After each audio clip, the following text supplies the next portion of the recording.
اکثر لوگ نماز فجر غلط پڑھتے ہیں۔ نماز فجر پڑھنے کا صحیح طریقہ کیا ہے؟ 80% لوگ نہیں جانتے۔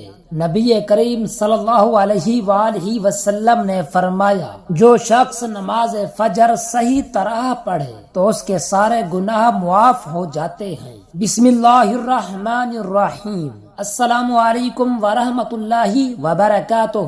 محترم ناظرین، ایک مرتبہ نبی کریم صلی اللہ علیہ وآلہ وسلم نے فجر کی نماز کے بعد صحابہ کرام رضی اللہ تعالی عنہ سے فرمایا کہ آج رات ایک عجیب بات ہوئی، کیا تم میں سے کسی نے خواب دیکھا ہے؟ صحابہ نے عرض کیا، نہیں یا رسول اللہ صلی اللہ علیہ وآلہ وسلم۔ تو آپ صلی اللہ علیہ وسلم نے فرمایا کہ میں نے خواب میں 2 فرشتوں کو دیکھا جو میرے پاس آئے اور انہوں نے کہا، آؤ ہم تمہیں ایک منظر دکھاتے ہیں۔ پھر وہ مجھے لے کر چلے اور میں نے ایسے مناظر دیکھے جو دل کو دہلا دینے والے تھے، لیکن ان سب کے درمیان ایک منظر ایسا تھا جو میرے دل میں اتر گیا۔ آپ صلی اللہ علیہ وسلم نے فرمایا کہ میں نے ایک شخص کو دیکھا جو اپنے سر پر پتھر مار رہا تھا، اور جب وہ پتھر لگتا تو اس کا سر پھٹ جاتا اور پھر دوبارہ جڑ جاتا اور پھر وہ شخص دوبارہ اسے پتھر مارتا۔ اس اذیت ناک منظر کو دیکھ کر میں نے پوچھا کہ یہ کون ہے اور اسے یہ عذاب کیوں دیا جا رہا ہے؟ تو فرشتوں نے جواب دیا، یہ وہ شخص ہے جو قرآن پاک پڑھا کرتا تھا لیکن اس پر عمل نہیں کرتا تھا اور نماز فجر کو چھوڑ دیا کرتا تھا۔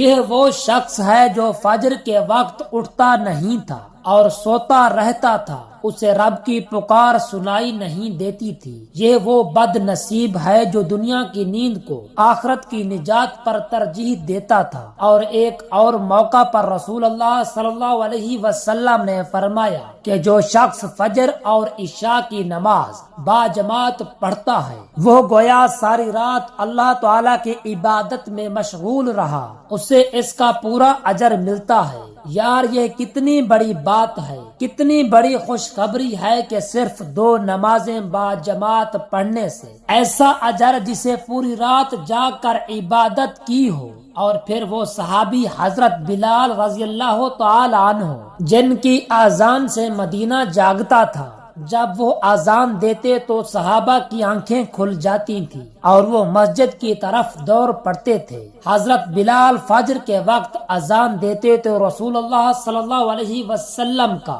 چہرہ انور چمکنے لگتا، خوشی سے پرنور ہو جاتا، کیونکہ وہ جانتے تھے کہ اب میرے امتی اٹھیں گے، اب وہ رب کے دربار میں حاضر ہوں گے۔ وہ اذان ایسی ہوتی تھی جو دلوں کو جگا دیتی تھی، روح کو بیدار کر دیتی تھی۔ ایک دفعہ ایک نوجوان صحابی مسجد میں فجر کے لیے نہ آیا، حضور صلی اللہ علیہ وسلم نے اس کی غیر موجودگی کو محسوس فرمایا اور نماز کے بعد صحابہ سے پوچھا، فلاں کہاں ہے؟ صحابہ نے عرض کیا، یا رسول اللہ صلی اللہ علیہ وسلم وہ بیمار ہے اور کمزور ہے۔ آپ نے فرمایا، اگر وہ 2 آدمیوں کے سہارے بھی چل سکتا ہو تو بھی اسے مسجد آنا چاہیے۔ سبحان اللہ، اتنی تاکید کے بیماری اور کمزوری کے باوجود بھی فجر کی نماز کو مسجد میں باجماعت ادا کرنے کا حکم دیا جا رہا ہے۔ نماز فجر دین اسلام کا وہ روشن آغاز ہے جو بندے کے دن کو نور سے بھر دیتا ہے۔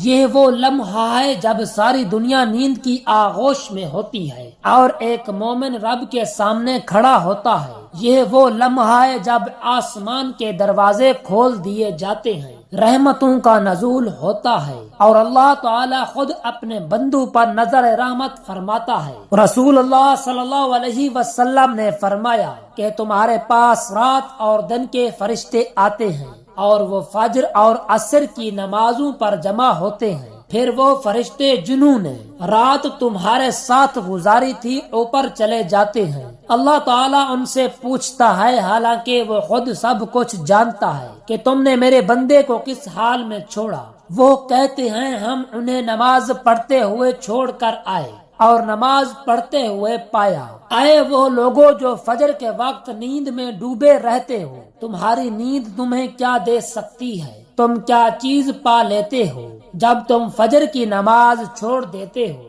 تم اس لمحے کو کھو دیتے ہو جب اللہ تعالی خود اپنے بندوں کے قریب آتا ہے، جب اس کی رحمت ہر سو پھیلتی ہے، اور جب فرشتے تمہارے اعمال لے کر اس کے حضور پیش ہوتے ہیں۔ فجر کی نماز کا صحیح طریقہ سیکھنا ہر مسلمان پر فرض ہے، کیونکہ یہی وہ نماز ہے جس سے دن کی ابتدا ہوتی ہے، یہی وہ نماز ہے جس سے بندہ اپنے رب کے سامنے حاضر ہو کر گویا یہ کہتا ہے کہ یا اللہ، میں نے ساری رات سو کر گزار دی، لیکن اب میں حاضر ہوں تاکہ تیرا حکم بجا لاؤں۔ نماز فجر کی 2 رکعت سنتے ایسی ہیں جن کے بارے میں رسول اللہ صلی اللہ علیہ وسلم نے فرمایا کہ ان 2 رکعتوں کی فضیلت دنیا و ما فیہا سے بہتر ہے۔ ان 2 رکعتوں کی حفاظت نبی کریم صلی اللہ علیہ وسلم خود بھی فرماتے اور دوسروں کو بھی تلقین فرماتے، حتیٰ کہ سفر میں بھی انہیں ترک نہ فرماتے۔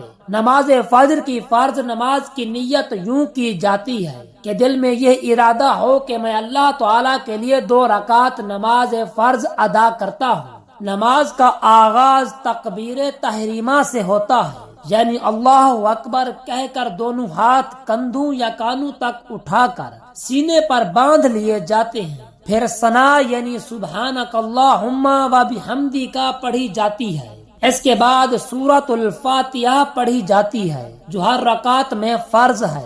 اس کے بعد کوئی اور سورت یا کم از کم 3 آیات قرآن مجید سے پڑھی جاتی ہیں۔ پھر رکوع کیا جاتا ہے اور سبحان ربی العظیم کہا جاتا ہے کم از کم 3 مرتبہ۔ پھر قیام کیا جاتا ہے اور سامع اللہ لمن حمدہ ربنا لک الحمد کہا جاتا ہے۔ پھر سجدے میں جایا جاتا ہے اور سبحان ربی الاعلی کہا جاتا ہے۔ پھر بیچ میں بیٹھ کر دوسرا سجدہ کیا جاتا ہے، اور اسی طرح دوسری رکعت میں بھی سورۃ الفاتحہ اور کوئی سورت یا آیات پڑھی جاتی ہیں۔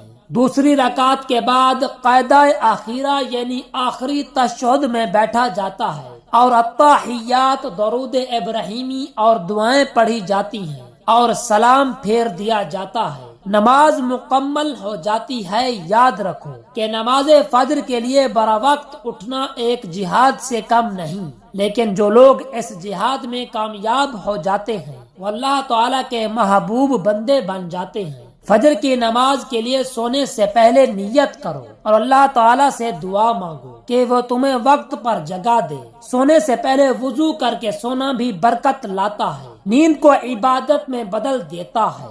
اگر ممکن ہو تو الارم لگاؤ یا کسی کو کہو کہ جگا دے، لیکن سب سے مؤثر طریقہ دل کی لگن اور نیت ہے۔ جب دل میں ہو کہ میں نے فجر کی نماز ضرور پڑھنی ہے تو اللہ تعالیٰ بھی مدد فرماتا ہے۔ بعض لوگ کہتے ہیں کہ ہم کوشش کرتے ہیں لیکن آنکھ نہیں کھلتی، دراصل آنکھ نہیں، نیتیں بند ہوتی ہیں۔ جب تم دل سے چاہو گے تو رب خود جگا دے گا۔ ایسے کئی واقعات موجود ہیں جن میں لوگوں نے سچی نیت کی اور بغیر الارم کے وقت پر اٹھے۔